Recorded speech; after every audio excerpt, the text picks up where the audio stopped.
వీక్షకులకు స్వాగతం, నమస్కారం. నేటి మన చైతన్య రథంలోని ప్రధాన అంశాలు. పెట్రోకెమికల్ రంగంలో ఆంధ్రప్రదేశ్లో అపారమైన అవకాశాలు ఉన్నాయన్నారు ముఖ్యమంత్రి నారా చంద్రబాబు నాయుడు. దక్షిణాసియాకు చేరువగా సుదీర్ఘ సముద్ర తీర ప్రాంతం కలిగిన ఆంధ్రప్రదేశ్ ఇంధన రంగంలో పెట్టుబడులు పెట్టేందుకు అత్యంత అనుకూలమైన ప్రదేశం అని ముఖ్యమంత్రి చంద్రబాబు నాయుడు గారు నిన్న యూఏఈ పర్యటన సందర్భంగా పేర్కొన్నారు. ఈ రంగంలో పెట్టుబడులకు ఏపీలో విస్తృత అవకాశాలు ఉన్నాయని అబుదాబి నేషనల్ ఆయిల్ కంపెనీ ప్రతినిధులకు వివరించారు.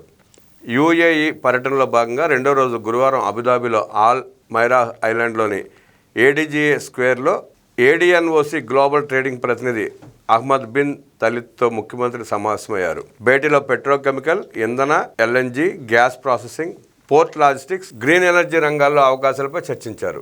కృష్ణపట్నం, మచిలీపట్నం, రామాయపట్నం, కాకినాడ పోర్ట్ల సమీపంలో పెట్రోకెమికల్, ఎనర్జీ రంగాల పెట్టుబడులకు అనువుగా ఉంటాయని సీఎం వివరించారు. ఏడీఎన్ఓసి, ఆంధ్రప్రదేశ్ మధ్య సాంకేతిక సహకారంపైన స్పష్టమైన రోడ్ మ్యాప్ సిద్ధం చేయాలని భేటీలో ఇరువురు నిర్ణయించారు. Abu Dhabi chamber chairman Ahmed Jassim Al జాబితో G42 CEO మాన్సూర్ ఆల్ మన్సూరితోనూ ముఖ్యమంత్రి సమావేశమయ్యారు.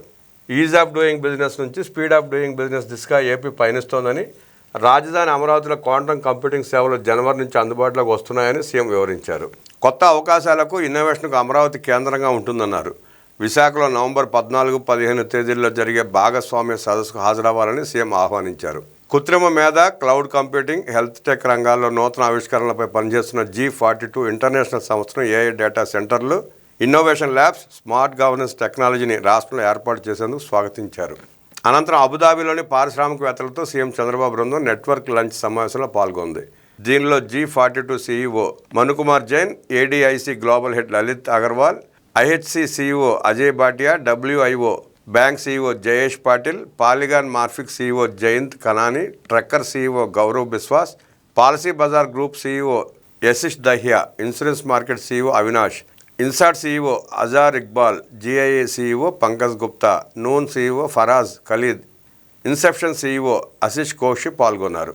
ఆంధ్రప్రదేశ్ను భారతదేశానికి టెక్ డెస్టినేషన్గా తీర్చిదిద్దే లక్ష్యాన్ని ఈ సందర్భంగా ముఖ్యమంత్రి చంద్రబాబు వివరించారు. రాష్ట్రంలో డేటా సెంటర్లు, artificial intelligence, machine learning, fintech, health tech, cloud computing, digital governance వంటి రంగాల్లో పెట్టుబడులకు గల అవకాశాలను సూచించారు. త్వరలో రతన్ టాటా ఇన్నోవేషన్ హబ్ ద్వారా ఏపీలో ఇన్నోవేషన్ ఎకోసిస్టమ్ను బలోపేతం చేస్తున్నామన్నారు. యూఏఈలో టెక్నాలజీ ఆధారిత కంపెనీలతో సంయుక్త వర్కింగ్ గ్రూప్ ఏర్పాటు చేసి ఏపీలో భవిష్యత్ ప్రాజెక్టులను వేగంగా అమలు చేయాలని ముఖ్యమంత్రి తన ఆకాంక్షను వ్యక్తం చేశారు.